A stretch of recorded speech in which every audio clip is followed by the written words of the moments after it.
Good evening. This is the Traffic and Transportation Committee. Today is Thursday, October 16th. I'm Debbie Allen, your chairperson of the committee. We're going to announce ourselves individually. We're going to go around. Bob Bender, I'm vice chair of the committee. Deborah Harris, board member, committee. Margaret Della, board member.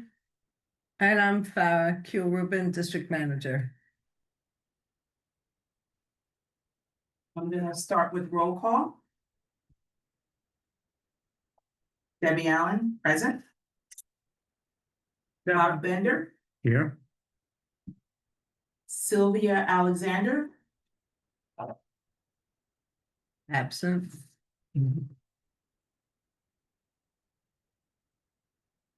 Margaret Della, Present. Ingrid Dillon, Absent. Deborah Harris. President.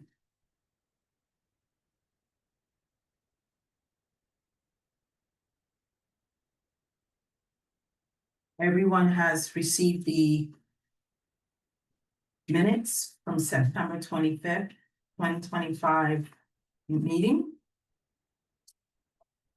Is there any questions or concerns about the minutes? No.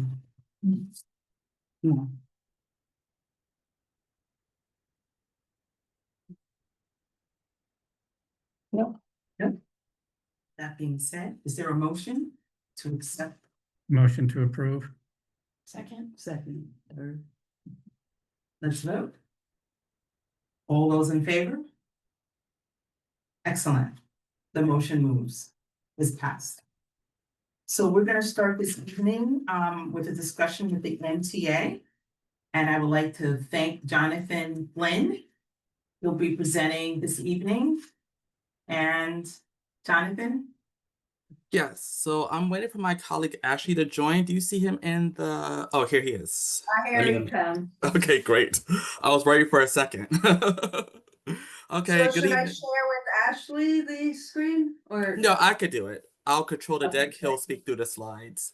Good evening, everyone. Thank you for inviting us tonight. My name is Jonathan Flynn. I'm the Assistant Director of Government and Community Relations for New York City Transit, and I'm joined by my colleague Ashley Mundak-Al. We're going to start with a brief presentation, and then we're going to open the floor to questions. And I'm going to share my screen right now. Okay, can everyone see my screen? It's coming. Here we go. Okay. Ashley, you can unmute yourself and you can start.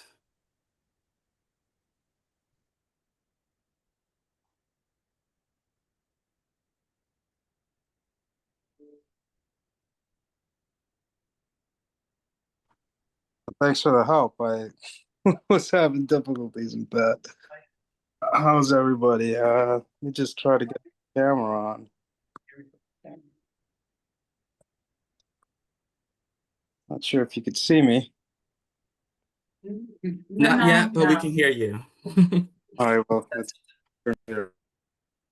good afternoon, everyone. Thank you for having me here. My name is Ashley Mundak-Al. Thank you, Jonathan.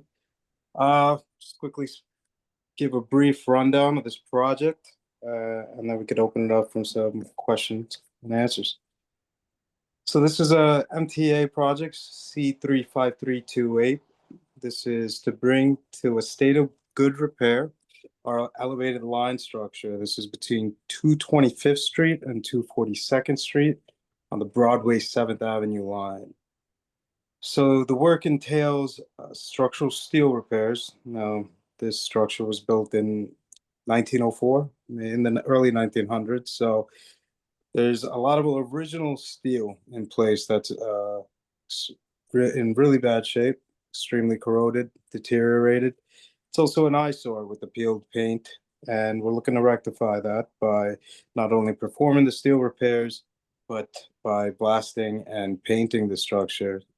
Along with this repair, the steel repair have column-based repairs. So what that entails is to dig down into these columns, expose the base elements, we survey them, and then we go ahead and repair them. So in order to do all this work, it does require coordination with the DOT, with the public, and with our own internal services, the subway system themselves, to get us going with the MPT to protect our workers, to get this work done. Jonathan, if you'd like to go ahead with the slide, maybe we could take a look at the phasing of the project. Originally and contractually, the phasing was actually meant to go south to north, beginning at 225th Street, extending all the way to 242nd Street. However, we noticed that there's less congestion up at 242nd Street. So as you can see on the south end there in light blue, that is our first phase of the project, which we are currently in. As opposed to going immediately to the yellow phase after. So we are doing that green and orange phase concurrently at the moment.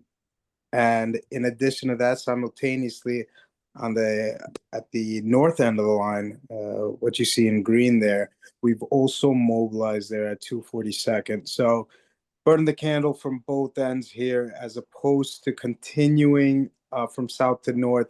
We feel that the traffic congestion is not as bad up there, and as opposed to continuing and moving to 238, 231st, we'll work our way from there. And of course, as the work goes on, we'll be finishing up phases and restoring the street and the traffic to normal, especially by 225th. But the issue is that why it continues to remain under MPT is for the blasting and painting, and that cannot occur until the weather shapes up, and that will be in the springtime. So also contractually, that blasting and painting can't occur until the steel repairs are completed. And steel repairs it's a coordinated effort, not only with the MPT on the road, but also with the subway line and coordinating our shutdowns necessary to perform the work. In addition to that, so the projected completion of the project is in August of 2027. As you can see here, how we are trying to go about the job in phases. Project began and the MPT was mobilized in April. And in August and July as well, we mobilized in certain sections of the phases here. In terms of other projects, there is a coordination with Jadlau. It's another MPT 88 project. They are at 242nd Street. In addition to that, we do have the DOT having a deck replacement project at 225th Street. So we're sandwiched between two contracts, and we are in constant communication and coordination with them. You'll see that if you ever drove past 225th Street Bridge, our MPT ends, theirs begins, and it even though they're different projects, you'll see that that line is affected by the MPT. But of course, this work is for the good of the public, for the safety of our riders, and of course the pedestrians. And speaking about safety, it's of the utmost importance to us as a project, to the MTA as well, in addition to quality. But we do plenty of internal audits on a daily basis. We have safety walkthroughs. Even the MTA departments come out weekly to do internal audits. I'm happy to say there have been no recordables from the beginning of this job, and hoping to keep it that way. Whenever there are minor infractions observed, the contractor's been diligent in rectifying them right away. In addition to that, we'll notice also at 225th, so majority of the work right now is at 225th, and we have flaggers on site whenever work is ongoing.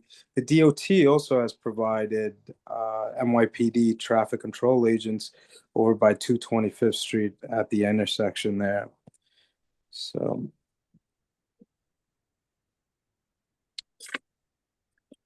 here's a look at some of the MPT, how it is. We are using timber barriers. And depending on where, you could see the columns on the east and the west side. So we are attacking them one at a time, meaning that one lane for our situation here, you'll see that one lane on the northbound side is taken up, leaving 2 remaining traffic lanes.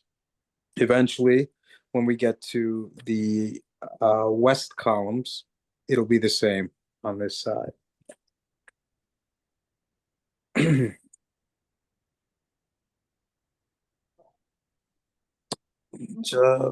really appreciate your time here and would love to take any questions. Can I, do you have a question? I assume cause I know Jonathan, you're fully aware of your ADA work on 242nd, so I'm assuming you're working on that now so that it can be done in conjunction with the work you're doing there already, like it'll be done before that work is done, I wanted to ask. So it should be done. Go ahead, Ashley. No, Sorry. no, I apologize, Jonathan, because being 2 separate contracts and actually between 2 different departments, I don't know their timeline as well as you do, so I will defer to you there. Yes. So the 8A project will be done in the late 2027. So it'll be done around the same time as the steel repair project as well. So we're coordinating closely with both project teams. 2027. Yeah, 2027.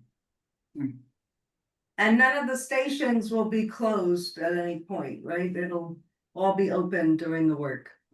There might be geos where the train skips a station for the safety of the workers working on site. But as always, I'll send notifications to the community board's elected officials to notify them when that happens. Okay, good. And those usually happens on the weekends.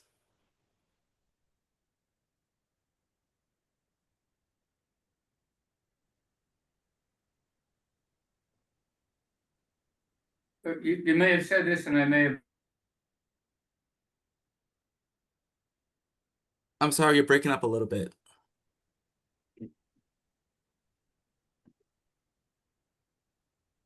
Yeah, I lost them for a second there too.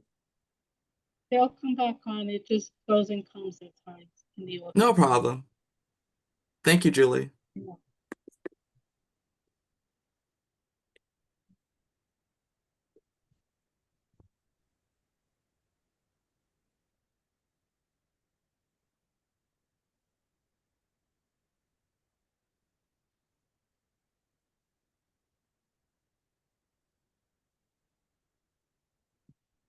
Okay, this time it's taking a little bit longer. They're probably rebooting.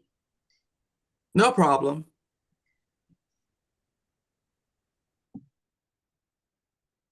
Sorry, we were frozen for a minute, so we didn't hear the The answer. answer. No worries. Can you repeat the question? We didn't hear the question, so.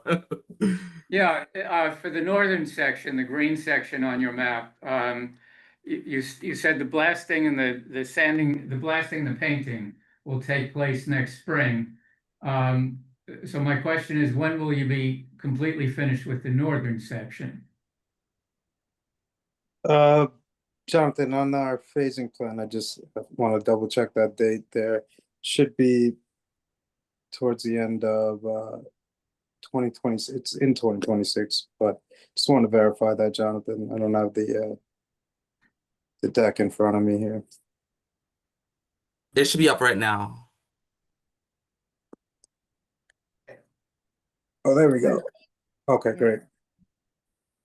So toward the end of 2026, is that the answer? That's correct. Yeah, October 2026 is projected. I do want to say contractually there were steel repairs that are listed. However, we are finding a lot more repairs that were originally listed. Now we're pressing and doing everything we can to get it all done still within time. But it is a possibility that we may have to give the contractor an extension of time if we continue to find these additional repairs. And if they're significant, requiring more subway shutdowns. So that is something to keep in mind. And but we'll of course keep Jonathan posted. But as of now, we're on track. Contractors have been doing a good job. So still projecting 2027 of August, and in that green area at 242nd, it's October 2026. Yes, and if there's any delays in the project, I'll keep elected officials and the community board aware of it. And if we have to come back and rebrief you, we will. Thank you. Margaret? Is this the first time we're getting a briefing on this? To your knowledge? Well, we had to my knowledge, I have a flyer though that we posted to the community. And from Jonathan, so thank you. And that was the notice that we had about this work being done. I don't think we had a presentation No. here on it. No, there wasn't an official presentation on the project, but we did notify community stakeholders before the project began and gave them information about it. I was just curious, when there are road closings, where is that information made available to the community? So when we close roads, we send notifications to the community stakeholders, and we get permits through DOT. And those community stakeholders are who? Elected officials, our office, and I don't know if you reach out to the buildings in the area. Yes, we flyered all the businesses along the corridor before we started the project. So all the businesses received flyers as well with this timeline on it. And a number to call if they have any issues. Okay. And then with the mobilization, I have seen like some tractor trailers along the northbound right turn lane from Van Cortlandt Park South heading up Broadway. Do you anticipate that tractor trailer will remain there with the concrete equipment that it has there? Oh, that has to be Judlow's equipment over at 242nd Street. Yeah, I mean, what I think you're referring to, we don't have equipment of that nature. What you would see for us is maybe an attenuated truck.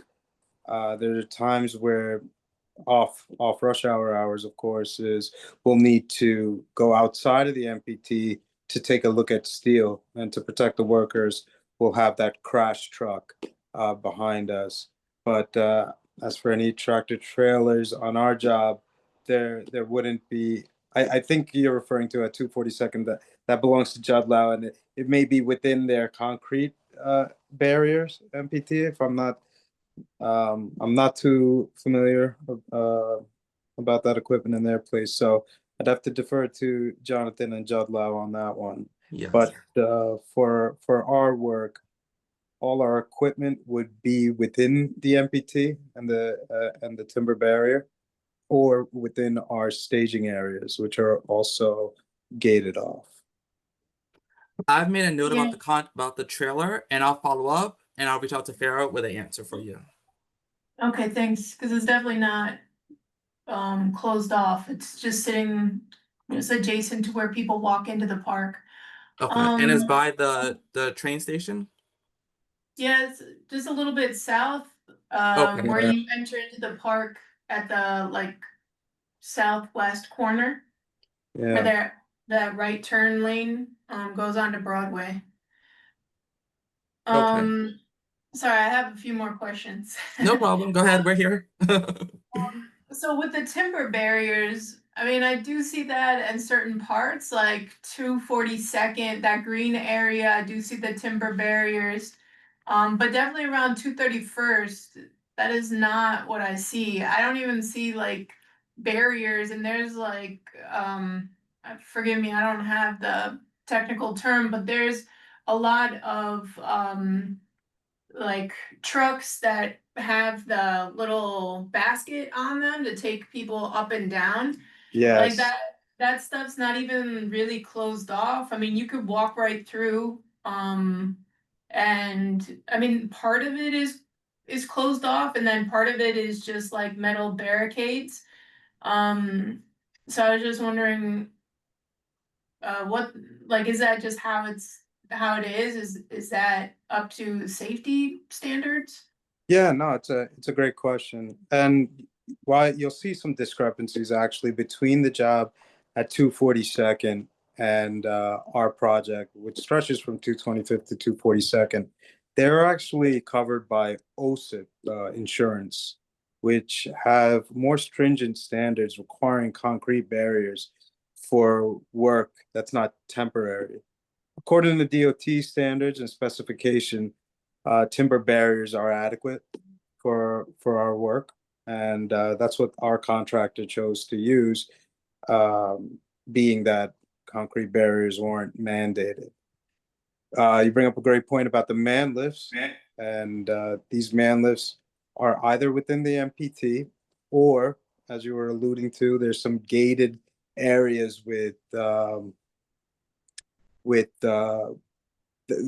considered our staging areas. So those are in the existing parking lanes that we've taken up.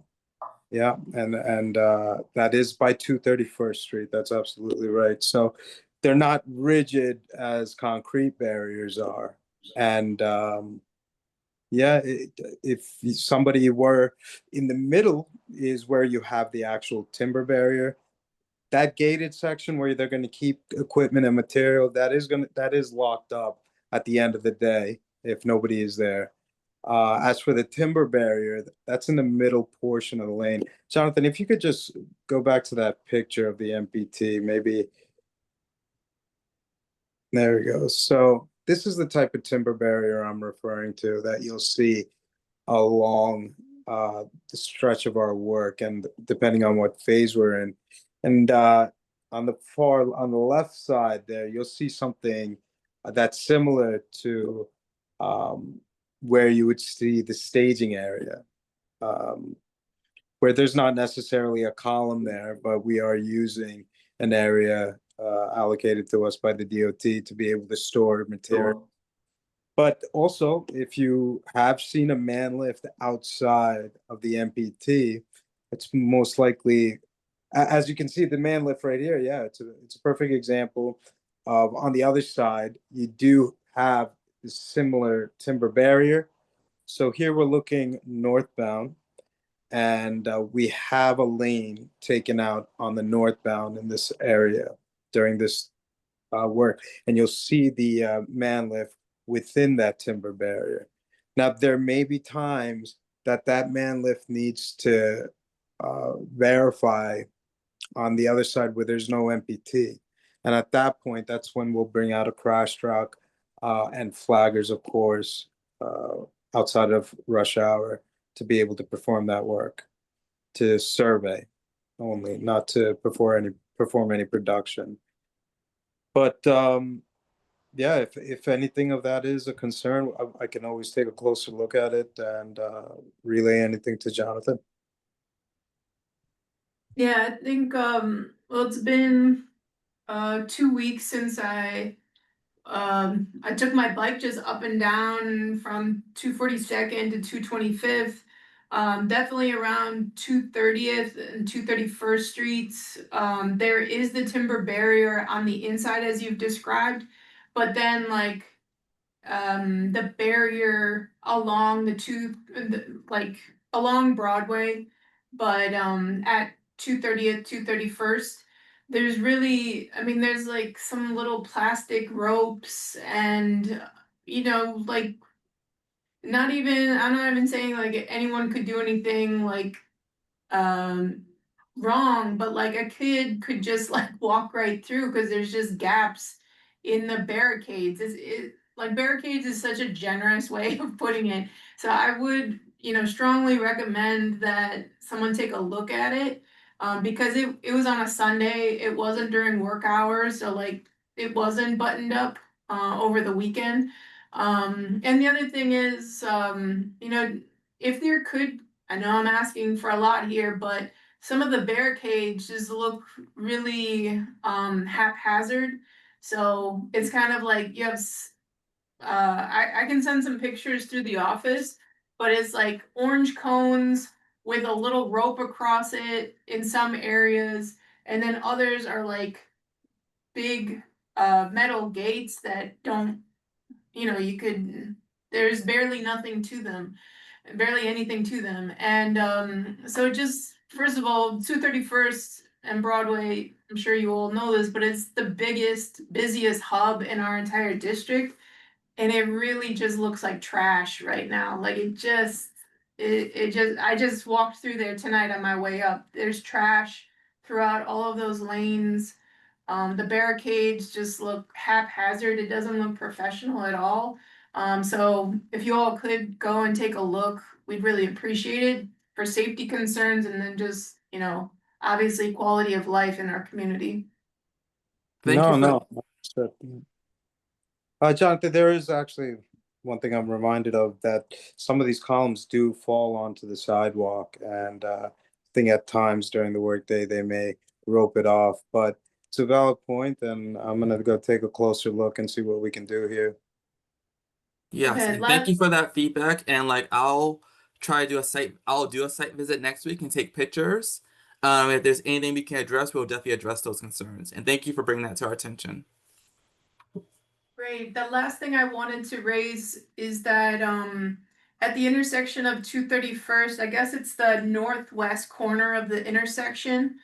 When you're crossing, I guess because there's the portion that is closed off for the repairs of that of the staircase there. I think that's why it's closed off.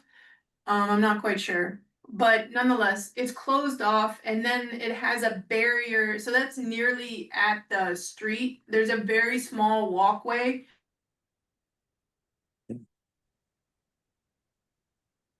Hey, Jonathan, you still there? Yeah, I'm still here. She just froze. Yeah, that's another contract I completely forgot about, at the stairwell job there. It has nothing to do with us, and they're taking that. Now it makes sense what she's talking about. A lot of that is on them. Yeah. Okay.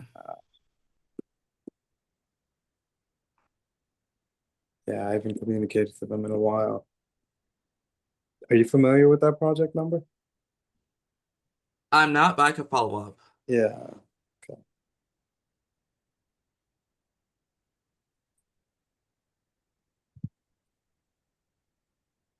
Sorry about that. So No problem.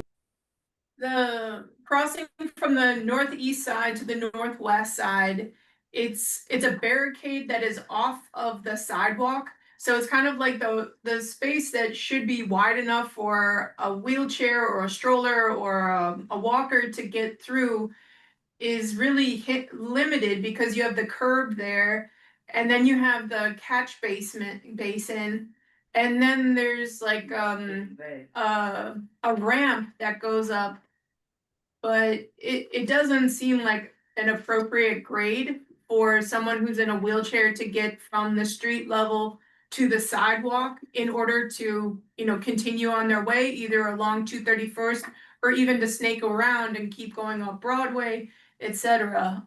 So it just seems really problematic in that corner especially. I agree. Okay. Thank you for that feedback. I'll follow up about those items, and if you have pictures, please send them via Farah, and we could definitely look into those items and address them. Okay, thanks. Thank you. Anybody else on the committee? Questions? So I'm gonna go to the community. Michael has his hand up. Hi, yeah, thanks very much. I just want to echo the last speaker's point that, and I'm not sure when you guys froze for a second, if you heard the gentleman from New York City Transit MTA had mentioned that there's actually a other contract for the stairwell work, but there's a construction shed of sorts on the south side of 231st as well. And when I get off the northbound BX9, at the bus bulb in front of right, Walgreens or whatever the pharmacy is there, you know, on the northbound side, you can't see the ped head on the southwest corner. And yeah, just that crossing condition, whatever they've done for, you know, maintenance and protection of traffic, whatever they've done for the temporary pedestrian crossing, it's really, really dicey. And you know, I realize some of it is also the driving behavior of people in the community, the amount of pedestrian traffic that exists. There's a lot of things that they're having to deal with, but it's just really, really poor to have to deal with, and especially as it's getting darker earlier. So again, I know that this may not be related to the project that you're here to speak about, but if you can relay that to whoever, that would be appreciated. Definitely, Michael. And you said it's by the Walgreens, correct? Well, I'm saying when I disembark from the northbound BX9, Mhm. I'm standing on the southeast corner of Broadway and 231st.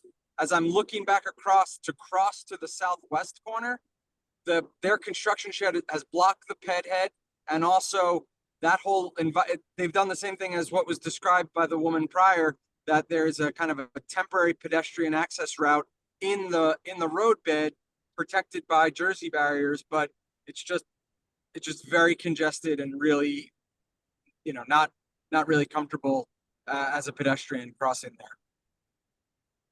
Yeah, Jonathan, that's at 231st. I've seen it. I know exactly what they're talking about. And in relation to this contract, I'll do what it takes, whatever we can do to alleviate that congestion and work with this other contract. So Jonathan, we'll definitely follow up with you on that. Yeah, thank you. I know that's not why you're here, but we appreciate your attention. No, listen, Your feedback is great. Yeah, no, it is. Thank you. It's Weldon. Yes, Weldon Fishman. Shall I go ahead? Yes, I please. agree. I came off this northbound one last night at 10. Was gonna cut across, get over to the 7. And suddenly there's a chain link fence, and it's so dark under there. And certainly the pillars getting painted and getting restored is going to make this neighborhood so much more friendly. My original thing that I wanted to comment about, besides that hairy thing that happened last night with that chain link fence, not even yellow tape or anything. The trucks that come off the Deegan and get stuck and have to deal with it. Could we do some super fantastic paint job, like black, yellow striping with more warning signs and more caution and more, I don't know what other cities have done under these circumstances. Do you know what I'm talking about? I could speak on this, Jonathan. I mean, it's something that's, as you can see, there's consistently trucks that do not adhere to the clearance and smash right into our structure. There's been 2 times since we began work that added work to our job, because trucks have just hit the transverse girder, and you know, it's a repair. It has to be done at this point. So we are in discussions with the DOT about either working on some sort of compromise to help either reduce the roadbed, reduce the elevation there, or Yeah, I thought install about that, but let me install- interrupt a tiny bit. It's when they come off the Deegan, or you would think, or they've come down Kingsbridge Road. Usually, where else are they coming from? Just, I'll put that hypothetically. That they can't turn around. You know, that's a sloping hill. You come down, you got some rig, and it looks great because it's kind of high there.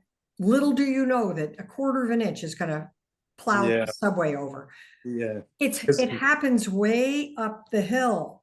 because they'll get in, and then all of a sudden That's it. there's And one that's GPS lower, is yeah. taking them, and they're worried they got to get their load there. They're under all those strains. Yep. Yeah. Yeah, it's a great catch. It's been happening. And one of the proposals will put sacrificial beams prior to the entry. But those are all discussions with DOT as well. So Exactly. Thank you. it's a big it's a great pickup. It's a big problem that because hey, listen, once we make the repair, we don't want it to happen again. Right. So thank you. It's going to cost billions. Yeah. Yeah, right. Jonathan, that is something to put on your radar as well. You know, if we get some pushback from the DOT, they're willing to, we're willing to work together with them, it seems like, to make something happen. Yeah, the low bar up at the top of the hill would say, and if you hit this pole, you're gonna be Yeah, stuck. right. No, that's it. Yeah. Any other No. community members with their hand up? We don't see any. All right, so we have a second line of questions for Jonathan, and it's about the bus stop issues on West 261st Street and Broadway.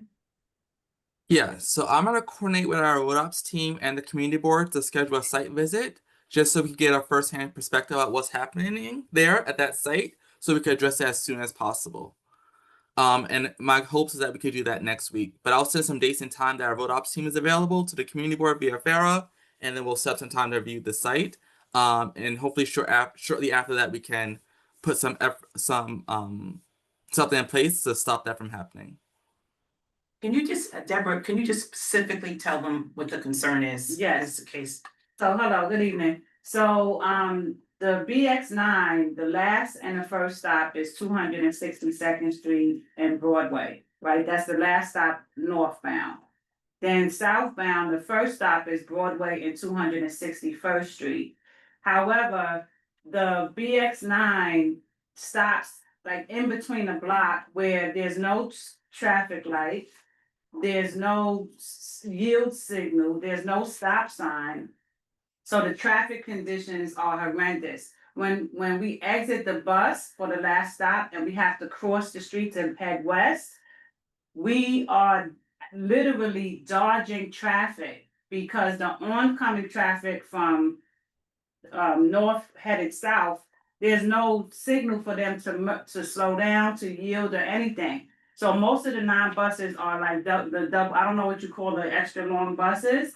So when they're making their U-turn, most people that have exited the bus, we're trying to cross the street at the same time that the bus is making a U-turn because the bus is so long, it's actually yielding, kind of acting as some kind of traffic control, which is really not good. That stop is also for the BXM3, which is the express bus. But because the 9 buses, this is headed south now. Because the 9 buses start at that same spot, if you're trying to catch the BXM3 bus, you have to literally step in the street and wave it down like you're hailing a cat. So it's impacting the regular city bus and the express bus at that station alone. So it's a lot going on. It's the bus route, the bus stop, the traffic concerns, the pedestrians,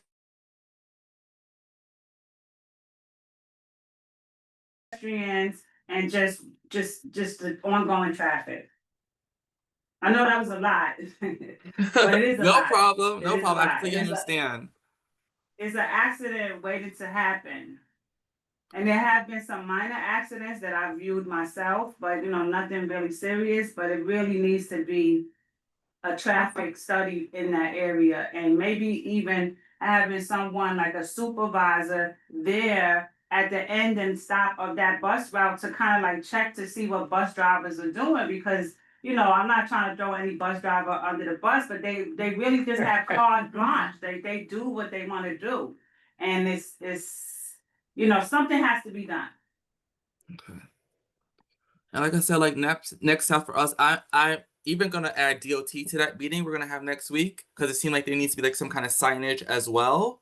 That could probably Yes. help the situation as well. So my next step is coordinate with DOT, our road ops team, and our road ops team is basically the bosses of the buses, the bus drivers, and they coordinate the routes.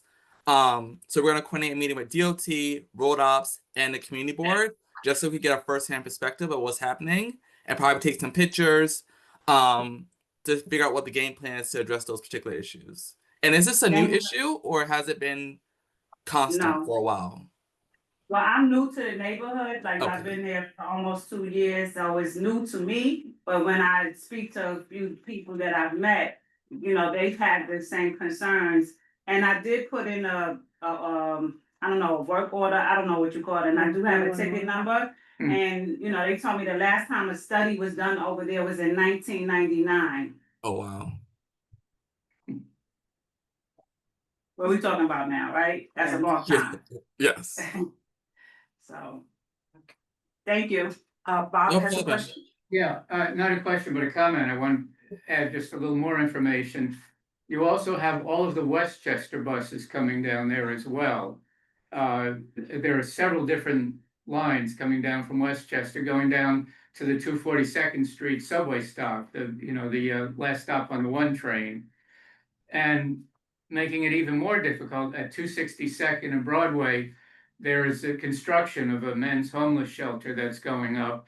And so the parking lane is closed off there, which pushes everything out into the street. So it's a very complicated situation at the present time. I mean, the shelter will eventually be finished, but you're still going to have the Yonkers buses. You're still going to have the 9 bus making the U-turn at 262nd. So it really is worth a close look. Thank you for that additional information. And thank you both for bringing this to our attention and giving us such details so we can move forward in addressing this issue. Thank you. Thank you. There's somebody from the community that have their hand raised. Bailey?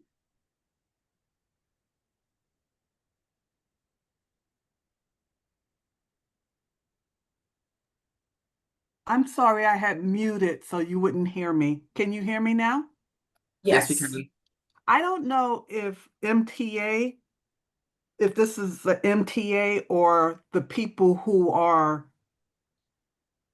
fixing or culling Bailey Avenue issue, but I was on a bus and it could not turn because there was no room for it to turn on Bailey Avenue. What happened is they have narrowed Bailey.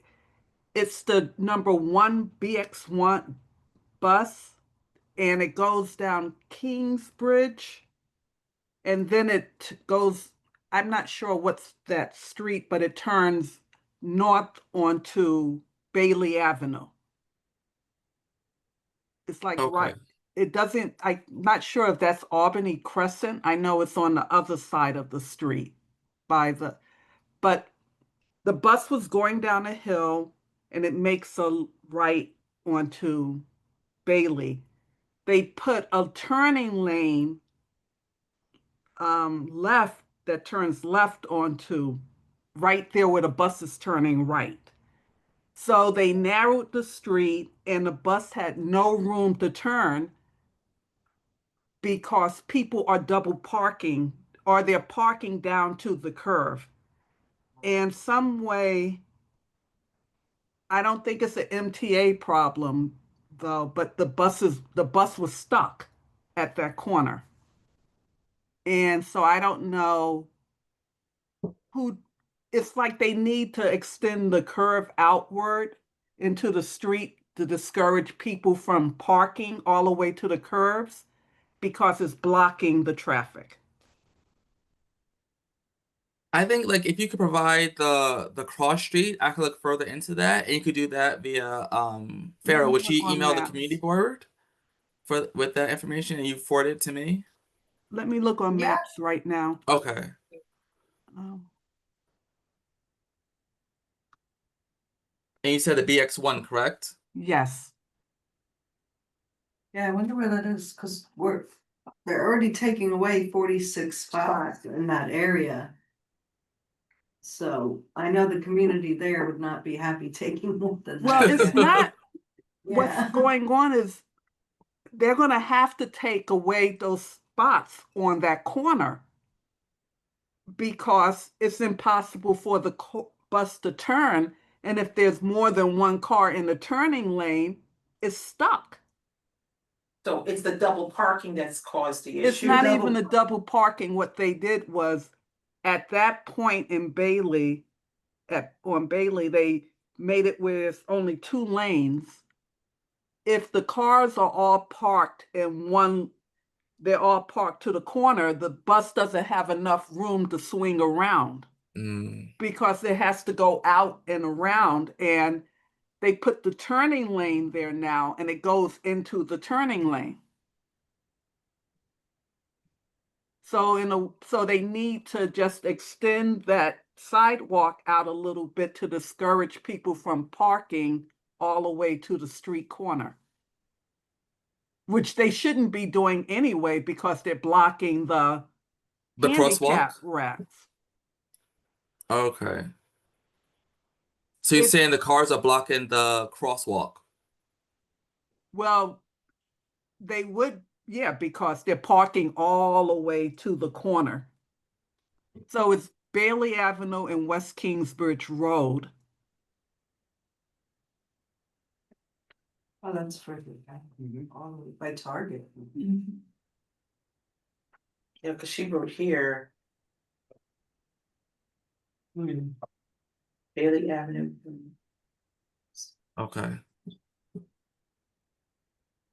So the issue is that people are blocking the crosswalk, which is affecting the buses from making that turn. Right. Okay. Either that or take out that turning Kingsbridge. lane. Because they made that left turning lane, and that's what's causing the street to narrow right there. Okay. We'll have to coordinate with DOT in regards to that.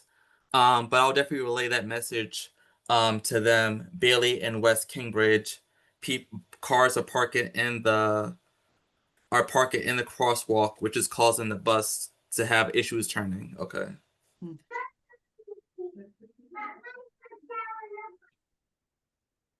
Okay, thank you. Thank you, Bailey. Thank you. And I thought I saw Michael had his hand up, or did he take it down? He took it down. I was just gonna say, they could also pull the left turn lane stop bar back, so that way it could swing. But anyway, you guys they'll figure it out. Okay. All right, so any other questions for the NTA? Thank you so much. Thank you so much. Thank We you. really appreciate your presentation, and we appreciate the follow-up that we're gonna have collaboratively on CB8 in the next couple of weeks. Yeah, me and Farrah are gonna become best friends when we have a lot of email exchanges back and forth. All Thank right, you. thank you Have so a good much. evening. Good night. Thank you. Yeah, thank you. Item 5 of our agenda with the DOT and Councilmember De La Rosa is being rescheduled for November 20th, 2025. Yeah, the Bridges team wasn't available, Not so available. they will be available. In November. Okay, perfect. So we're gonna go to item 6 in our agenda, street co-naming Manhattan University Parkway. And I just wanna say something real quick before we start. I know there was a letter. Hold on, I'm sorry. Does someone have the phone? It's echoing. Oh, maybe it is Sarah, sorry. Is it Sarah? Sarah's gonna present. Sorry, There were community members that were concerned about that their mailing addresses were going to change. Mhm. I just want to be clear that their mailing addresses will not be changing due to a co-naming if we approve this evening. So I just want the community just to be at ease that their mailing addresses will not be changing. Alrighty, so Sarah? Hi, yes, that's correct. The addresses are not going to change. Residents can continue using the street name that they have. It's really just more for the university to recognize that it's no longer a college, now it's a university.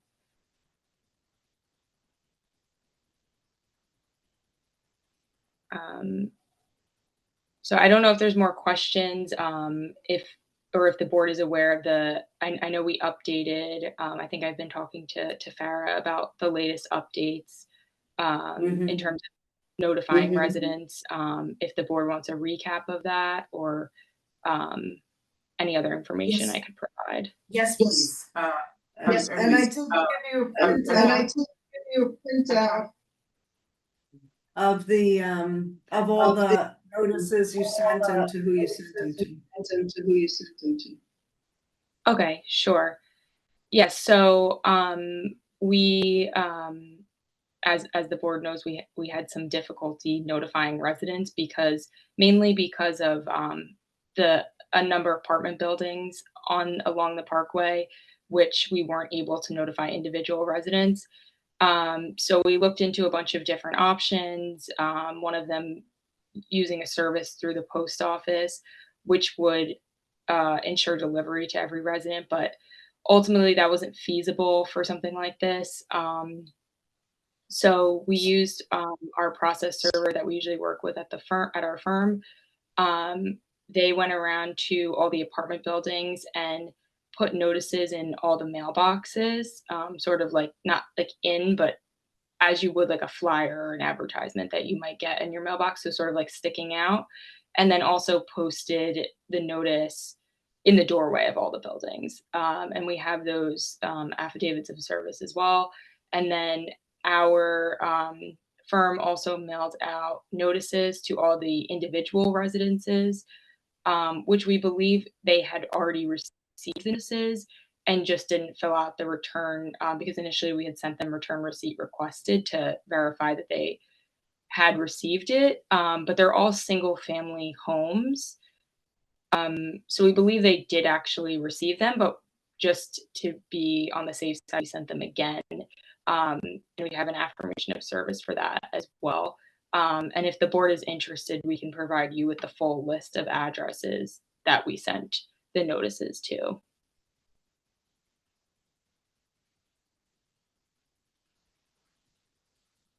Yes, we would like the full list of addresses. Okay, I can email that.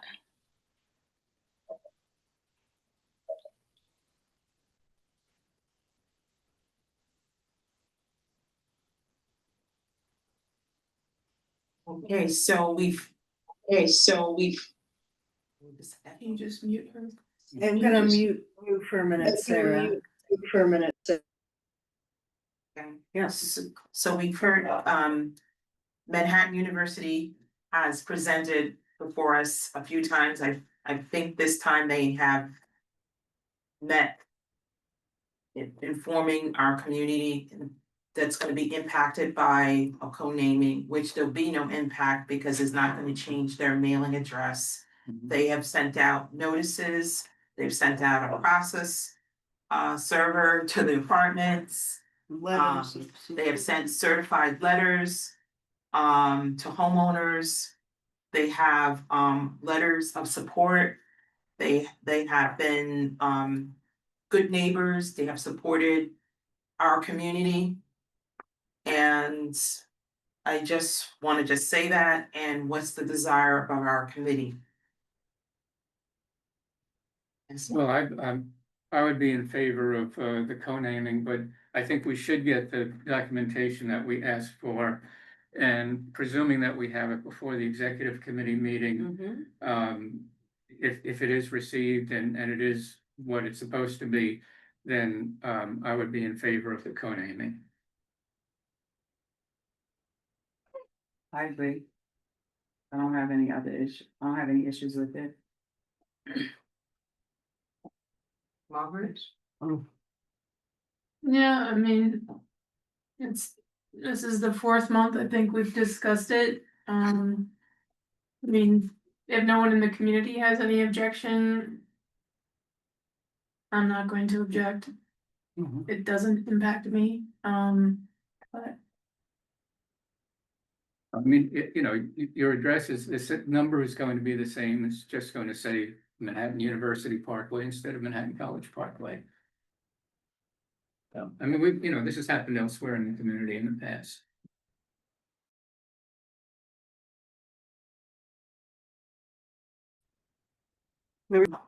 So she has her hand raised as well. Kate? Oh.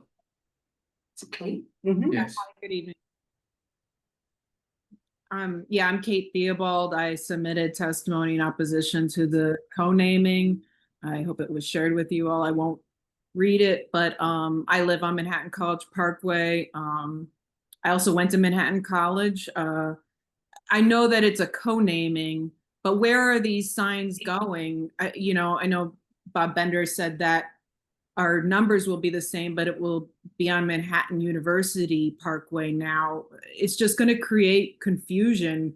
I mean, Manhattan College decided to,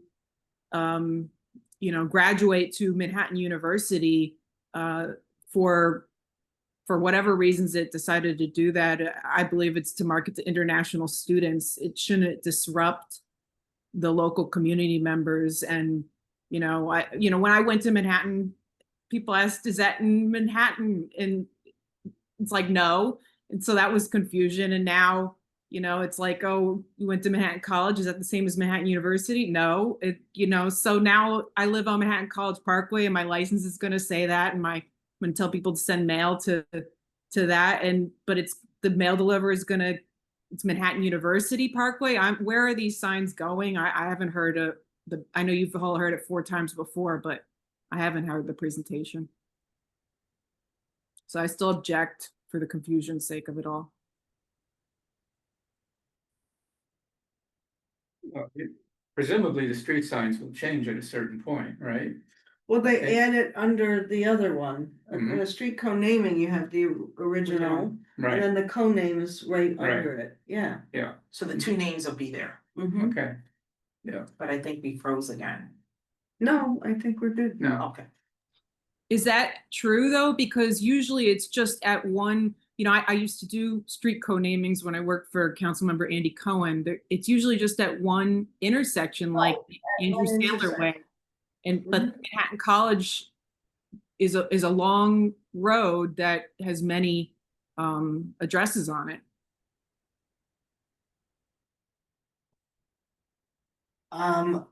We would talk with the city council member on it to see where the best spot would be to put it. So we would have to, we are working with them on it, so we will find out where it will be located. Is there anybody else with their hand up in the community?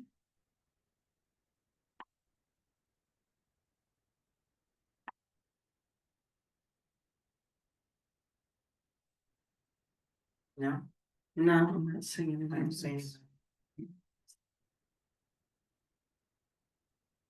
So do we have a motion? motion to approve the co-naming. Pending the receipt of the documentation before the executive committee meeting. Yes. I actually can send that over now if you, oh, sorry. Second. Okay, thank you. That's perfect. That's great. Okay, thank you. That's perfect. It's been properly. Do you know moved and- where is the sign going though? You have to wait till they're done with their motion. They're done with their motion.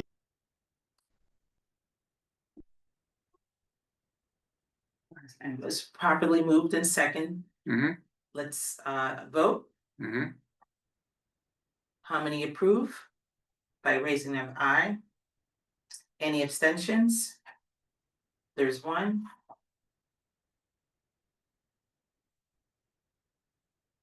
The motion moves. And do you wanna,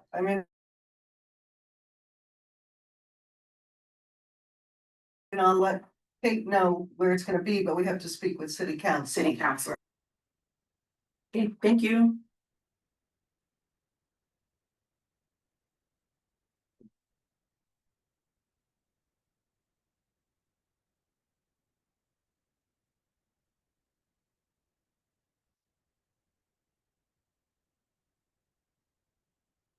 Okay, so we're gonna move on to our agenda.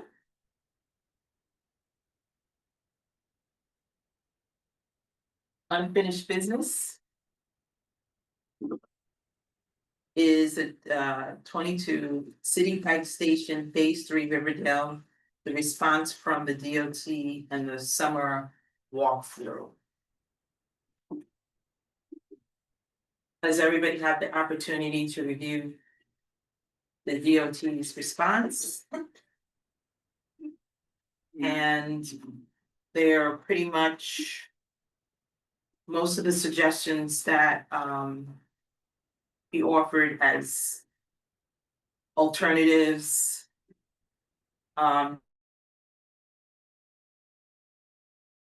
Didn't meet their criteria.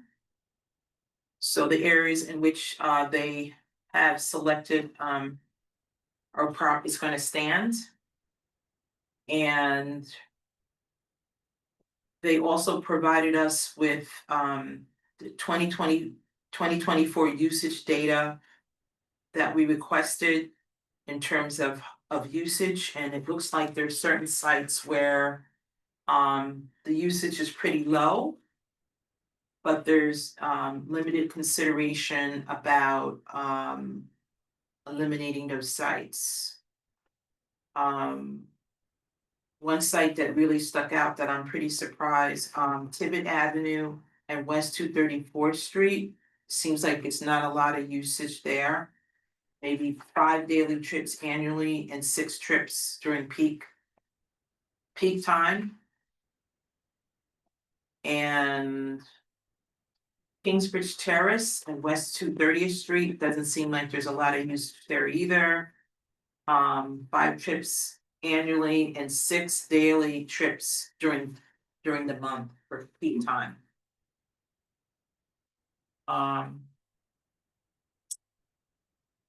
So that's where we're at, and you know, they did respond, and they were gracious enough to meet with us and to do the walking tour with not just Community Board 8, but also Councilman Dinowitz and I'm drawing a blank with the other Mr. Dinowitz. Assemblyman Dinowitz also, and a few of Riverdale leaders also.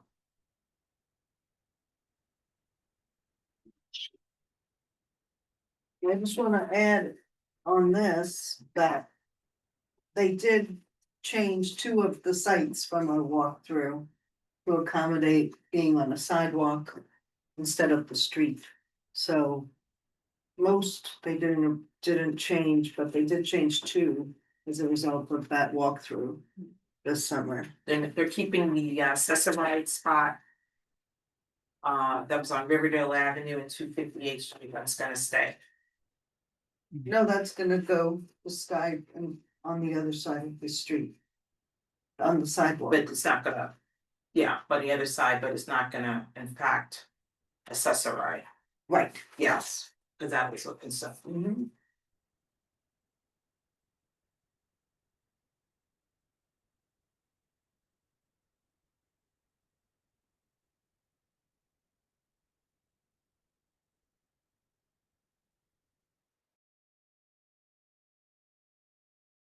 Any questions, any other feedback do we want to give to City Bike? But I do see that they have one here, number 3, which is Broadway and West 261st Street, which is exactly where all the bus and traffic. They and like, didn't, I tried, yeah, plus. I believe, I know, but that's gonna add to the confusion. The confusion. We expressed our concerns. Mhm. I'm still trying to figure out number 4. My Yeah. favorite Sheridan Plaza Broadway, that's Marshallou, where Marshallou intersects. If they're talking about, Triangle. okay, the triangle, they've got it on the wrong side, the south side. And I'll tell you why, because the south side is about 5 feet wide. It leads directly into the crosswalk that gets you into Van Cortlandt Park. The north side is twice as wide, and it's hardly used because it doesn't lead anywhere, except you could make a left and walk up Broadway, but it does not get you into Van Cortlandt Park. The You're south, saying it should be on the it should be on left. the north side of Yeah. David Sheridan. It's Okay. twice as wide and it doesn't lead anywhere. A lot of traffic with kids. Yeah. They use Because that specifically section. City Bike has like a grid that they were using that it's very sensitive to within this grid that they had, showed us, which we didn't see before, but they showed it to me.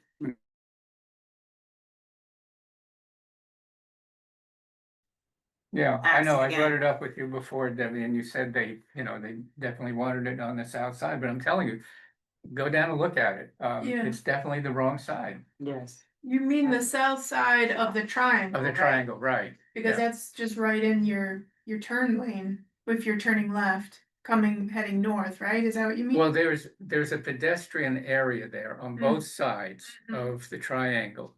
The one on the south side, as you walk east across Broadway, it will lead you directly into a crosswalk that takes you across Broadway into Van Cortlandt Park. The north side, first of all, the pedestrian walkway is twice as wide as it is on the south side. And it doesn't lead into a crosswalk across Broadway, and it's not as heavily used as the south side for that reason. So it's a much more logical place. I do not understand why they're putting it on the south side. It makes much more sense to put it on the north side. Maybe I'm overlooking something that somebody can explain to me, but I don't get it. Send it to them, and Mhm. maybe with Yeah. a photo, just to confirm. I'll be glad to take photos and send them to you tomorrow. Because what they use is Google Maps, and sometimes Yeah. Google Maps doesn't do you justice, because I know some of these links, if you probably on a live piece of, it's probably Google Maps. Mm-hmm. And Google Maps is a little off. Mm-hmm. Yeah, I mean, it would show you pedestrian walkway on both sides, but there's a big difference in the width of the two sides. Yeah, I agree. And Waldo Avenue at Manhattan College Parkway or Manhattan, whatever. That's gonna be tight, no? Waldo and Well, if it's I'm right by the trying to student visualize it. center, Yeah, it Yeah. has to be because there. that has to be the only spot. That's it, right? Right at that busy corner. That's 12. 12. It's a Mhm. very busy corner. That It is is. on the street, On yeah, the street. Oh, on the street is not a good idea. no. No, it is very busy. It's You've very got busy with pedestrians, cars just trying to turn Several in years, any direction. several years ago, they put in a traffic light there for exactly that reason, that it was, and you've got the kids going back and forth from the south side of Manhattan College Parkway to the north side where most of the campus is. Mm-hmm. So it's a heavily used area. What I'm And gonna it's say, also a bus stop there for because of their kids. grid, they would want an alternative spot. Because they're saying they need X amount of bikes. Yeah. Well, Why there can't is they a, put it on that path? yeah, well, that path is a bike route. Right. That's right near the, what's his name, Ray Kelly Mm-hmm. building. There's a bike route right there that takes you down to Irwin. That would be somewhere there on the Mhm. sidewalk, On the off the street would be the logical place to do it. Yeah. You The know, mopeds go through there too. they do. Ample space. Yes. Yeah. Yeah. On sidewalk, okay, Mhm.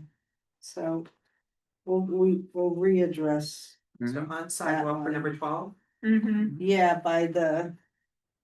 Right on the corner there, Mhm. on the sidewalk. Mhm. That's the street, that's a big mistake. Thank you. Yeah, well, 238 in Riverdale, it's gonna be tricky too. It's a very awkward intersection, Mhm. but I know they. And now we push back. Right, they still were looking to put it on the other side, not by the, not on the east side, on the west side. Okay. So Mm. we did have a few conversations about that. Yeah. So the ones that we have questions still is number 3 about the bus lane. They said it is south. Number 12 is busy. Can it be on the corner Corner sidewalk. sidewalk? Yeah, because like when MTA comes out and does their study, and if they see that their bikes are there, then that's gonna eliminate even the possibility of putting a bus stop where that light is, which would be the ideal place. The bus stop should be right before the street light. Which is Broadway and 261st, headed north. But once they see bikes, it's gonna be a lost cause. Well, if DOT will come on that site visit too, so Okay. that'd be good. Yeah. That would be definitely a big problem.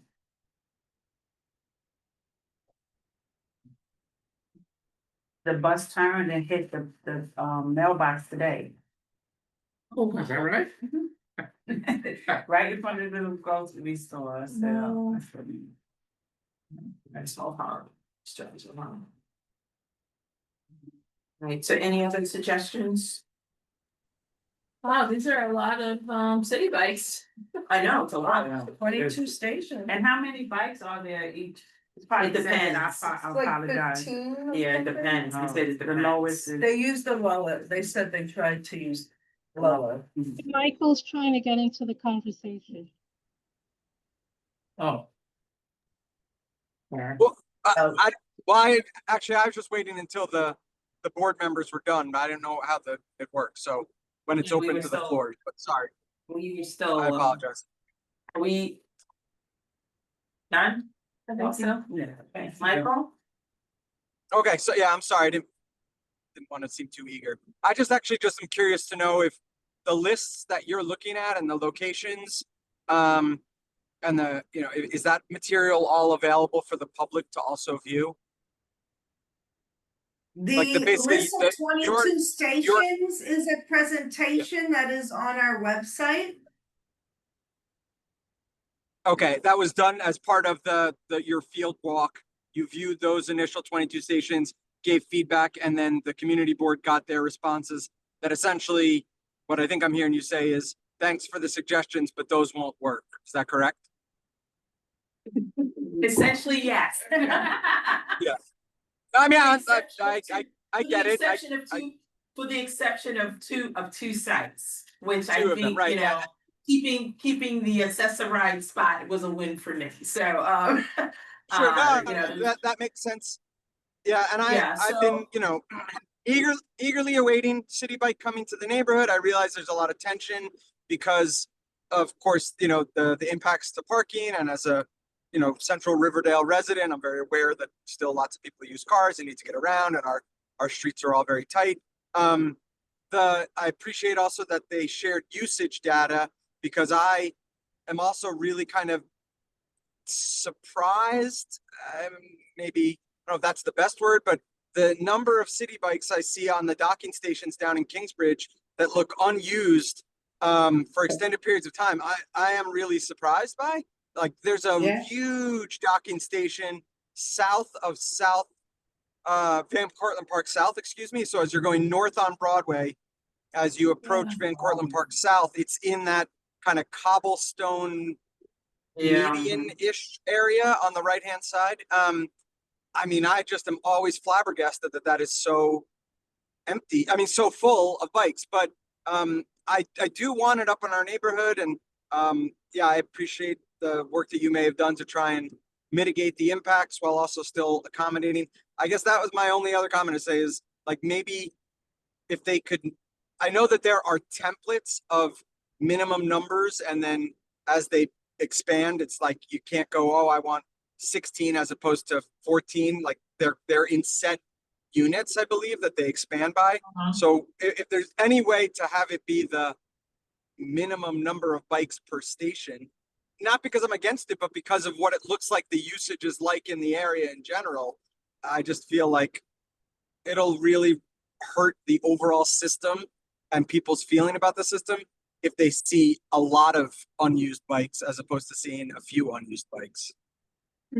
But So, I also those think are my- I also think the more docks that they have, the more people will use it, because if you get on a bike at 240 Yeah. and then on Broadway, you have Yeah. nowhere to dock it if you're going north, you're not gonna use Yeah. it, so I think, it will offset. Yeah. No, but he's. Yeah, I mean, He's right in the sense ahead. you don't need As a many, full right, amount of bikes. exactly. We're still gonna have the 22 stations. Right. It's just, it's true. But they did say they know the usage is less and that we don't need the larger ones. like River. I agree, I Yeah. understand. The last thing I'll just say is, again, I am excited, because I do think the topography of our neighborhood, especially, and I know they're not really cheap, but especially the e-bikes, I think that the topography of our neighborhood is kind of perfect for those, I think. And if anything, we can do anything to, reduce the amount of, single vehicle trips and kind of encourage people to use bikes to get up and down to Broadway or over to Metro North or whatnot. That would be good. Again, I'm assuming they're putting some stations near the 2 Metro North stations in the neighborhood, or? We No. presented that and they said that they're not able to do the one by Riverdale because some of the land is not land that they can just do that at this point in time, but a lot of things could change, but right now it's not feasible right now. Yeah, they said they couldn't put them at Metro North stations. It's not theirs land. Not to their put 'em land. on. All right. What about the ped connection at Spuyten Duyvil that is on a city street? And what connection? So The like if ped- you're going, the pedestrian bridge over to Mhm. Spuyten Duyvil station, the land Right. footing is on a city street. That's correct. Yeah, but you know that street there is super narrow. There's nowhere to put a station. Yeah. It has to meet Yeah, certain. but people park on the side that it says no parking all the time. I mean, That's. We know. We know about that. We know about that. No, There's no. certain criteria that City Bike has to use and it doesn't meet their criteria, Yeah, the buses wouldn't be able to get through. Yeah. all right, thank you. Thank you for your feedback. So Yeah.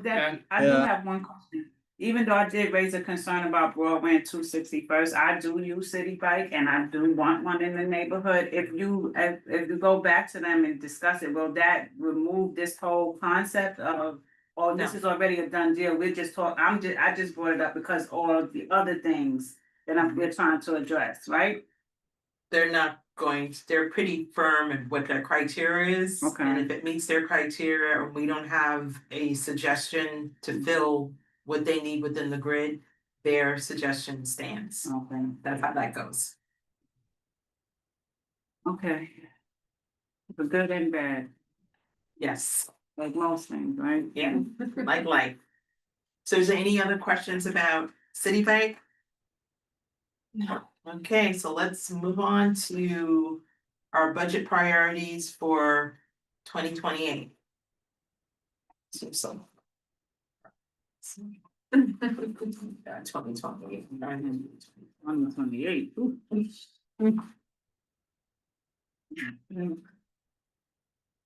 And thank you, Farah, for printing out. This is last time. There's so So many send trees. them, or you've been sent them all digitally. I'm not gonna print them anymore, but definitely keep them. They might be easy. I don't even see 2028, right? No, you're creating. We're creating 2028. Yeah, the one you see is 27. Right, okay. Yeah, we're talking about 2028. Okay, so pull up. No, I understand. It's just like now. Cause our budget priorities last year We're on a step street. was a Steph Street. Yeah. But that's why it's good to review what you did years ago too, because a lot of that, none of that was funded or anything, so it's just good to see what was funded, what wasn't. So last year, what got funded last year, the Steph Street at Summit. Summit Some Place. place. So what should I be looking at, this final capital budget, this page? Well, one of the things from, so I went on Let me the see. Congressman Espaillat and other people can't even think of all the entities. With the community board, I went on the tour of the Harlem River and just to see what the investments were. I know this sort of blends into some of the other committees' work, but Manhattan is getting its own walkway, right? Manhattan, all of Manhattan will have a walkway around it, and here we are, poor little Oh. Bronx. Can't get our little. Can't even get anything, and MTA should have asked them. MTA is not giving up that part of land for the daylighting. They wanna keep it, Which part? Right, that last Yeah. that piece. last piece at the Harlem, at the, By past Yeah. south Yeah. of Target, right? Yeah, Just it's south of right, T- it's a rail yard that they say they're now using to transfer garbage that they Yes. used to do in Grand Central Terminal. But when they built the Grand Central Madison, which is the connection between the LIRR and Grand Central, they said it displaced their tracks that they use for garbage, and they put the garbage up in Here. Marble Hill. in Marble Hill. yeah, Perfect. But I've been on calls with the MTA, you know, mostly about the Hudson River, but also about the Harlem. They've got a whole rail yard down at High Bridge. It's not near houses because you've got the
sorry, everybody. Sorry.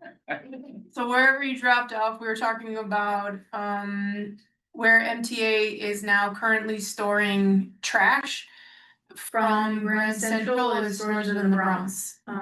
And Marble Hill. in Marble Hill. Right. And Bob, do you wanna synthesize? Yeah, so they, you know, they're doing the garbage transfer there because they said they were displaced from Grand Central Terminal where they used to do it. But there is an alternative site at High Bridge, where they have a big rail yard that they built not too many years ago. But they still insist that they have to do the garbage transfer up at Marble Hill. Yeah, so maybe that's something we could partner with environment and sanitation on as a Sure. budgetary request. Sure. What is the Well, actual what's the- budget? Deal with its own garbage. All we really need, we don't need to take over that whole rail yard. You know, this is where there's going to be the Tibbetts Brook daylighting, except right around that point, it actually has to go into a pipe to go down to the Harlem, and then, of course, it has to go under the tracks to go into the Harlem. So the daylighting is not so much affected. What is affected is the proposed pedestrian and bicycle pathway that would go from Randall's Island up into Van Cortlandt Park. That's the one section there where the rail yard is, that right now, there's nothing that, you know, you can't do it there. All we would need is an easement. We don't need to take over the whole yard. We just need an easement that's wide enough to allow for the bike and pedestrian way. So the request would be transferring the garbage site? Well, they would have to allow an easement, a certain amount of property to be available to the pedestrian and bicycle way. The Harlem River Greenway is what it's called. I don't know whether they could or couldn't continue to do the garbage transfer. That's the reason why they say they can't grant the easement. So I can't speak to that, only the MTA can. But we should, yeah, I mean, this is something, the daylighting was done mostly by the Parks Committee and the Environment and Sanitation Committee working together. So there were a lot of joint meetings on that issue. And I think this is probably an ENS and Parks issue as well, and I guess TNT too. Okay. Yeah, Right, so maybe we can meet together with them or connect with them. we should probably bring it up at the executive committee meeting. Yeah. That's the right Right. forum for this, figure out Okay. the committee structure. Let's do that. And I'll bring that forward, to executive meeting. Mhm. So anything else on the budget for 2020 to think about? Well, can we go back for a minute, Debbie? So the number 3 item, Summit Place, that one we're taking off because that's funded now, right? Yes, Okay. funded. Mhm. You don't need to continue to support, I mean, it's being done, It's being done. Right, so they already presented here. right. Mhm. And there's a resolution. Mhm. I mean, one of my other favorite things to talk about now is, lighting. Yeah, That's Yeah. on the agenda. That's on the new yeah, business. but you Yeah. could put it in your. So this, I mean, lighting in our district, I mean, similar to the step streets, maybe we have to come up with a lighting list of addresses, or maybe you already have it. I sent it to you I'm and it's sorry. in your Lighting. packet. I'm sorry. What, I know I've seen it do you wanna somewhere. mention what they said yesterday? Yeah, and pick Thank me you up. for attending that meeting. Sure. Well, it was an adventure. It was a packed room. It Yeah, really it was. was. Yeah, a lot of people showed up. This is a meeting that the DOT Commissioner, Dennis Rodriguez held over in Kingsbridge, and presumably he'll be out of office in January when there's a new mayor. But anyway, he had this meeting. There were people from several different community boards in the Bronx. It was only for the Bronx, and we discussed a number of topics. And we're talking about the lighting now, right? Yeah. So we didn't get to talk to Udonis because he took a certain number of questions and that was it. But he had other staff members there, including people who live in Riverdale, who are on his staff. And they were familiar with the situation on Greystone Avenue.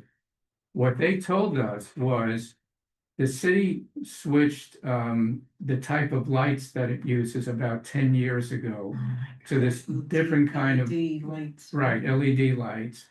And they have about a 10-year lifespan. Mhm. So what they said was they're aware, I don't know I think they were aware of Greystone. They were definitely aware of the Henry Hudson Parkway.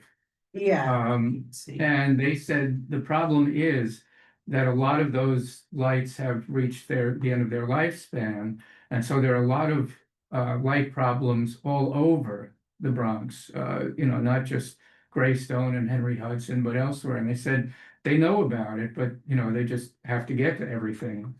and they also said that, they rely on complaints to address it. They do not have like a team or funding for a team to do like a maintenance program to, evaluate all the lights. They rely. Staff works in the daytime. They don't go out at night, No. which makes sense. obviously, it does make sense and it Makes doesn't sense. make sense. I Makes mean, sense. yes, I understand jobs are 9 to 5, but on the other hand, if your issue is lighting, well, 9 to 5 is not Doesn't gonna cut do it. it. Yeah, Doesn't cut it. somebody's gotta be out there at night. So that's really where the community, where the DOT, when it comes to this issue. So anyway, I did give everyone a list of the most recent complaints, including Margaret's. gonna that we post this are in my working building. on. They all have DOT's been very, I have to say, responsive as far as issuing work orders for all of this. After 6 months, they finally did repair 3 of the lights we've been asking for on Palisade Avenue. So just so you know, all of these have been issues and we are working on these. But I don't know how, do you request a budget item to have more funding for I think so. the lighting? Yeah. Especially in Or some of the improve parks. or something? Yeah. Yeah, Because I, Kingsbridge Park, where that young person was, I believe he was killed.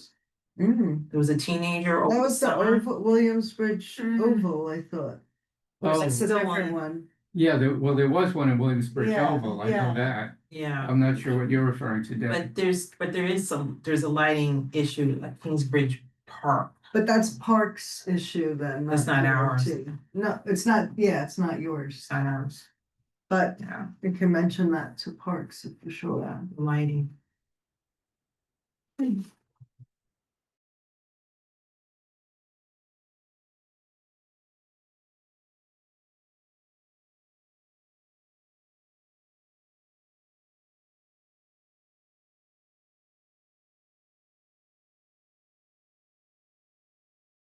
Handle it and take, and ask the staff, like when new.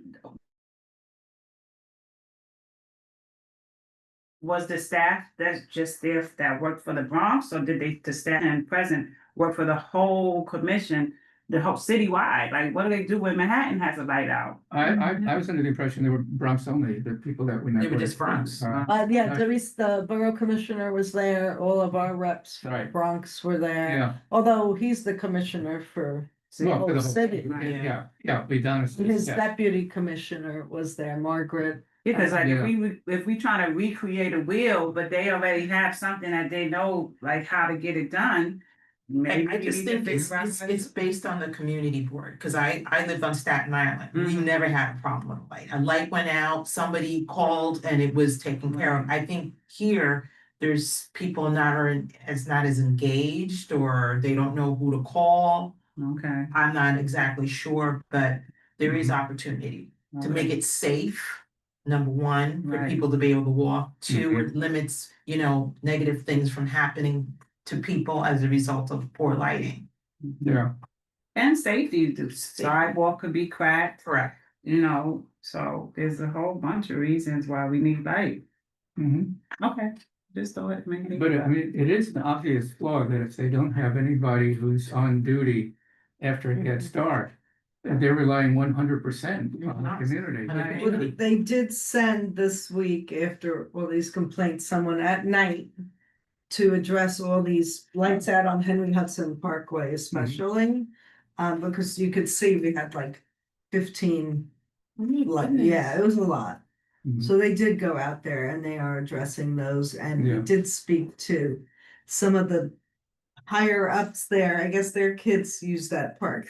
I do see the So they- commissioner, he must live Yes. close by. So they're definitely viewing it. Well, even tonight, the sidewalk that I'm gonna take that goes along Fieldston, that's out too. It's gonna be pitch black. I'm gonna be walking on the sidewalk. On Fieldston Road? It's technically 238, but it's right where Fieldston Road hits Fieldston campus.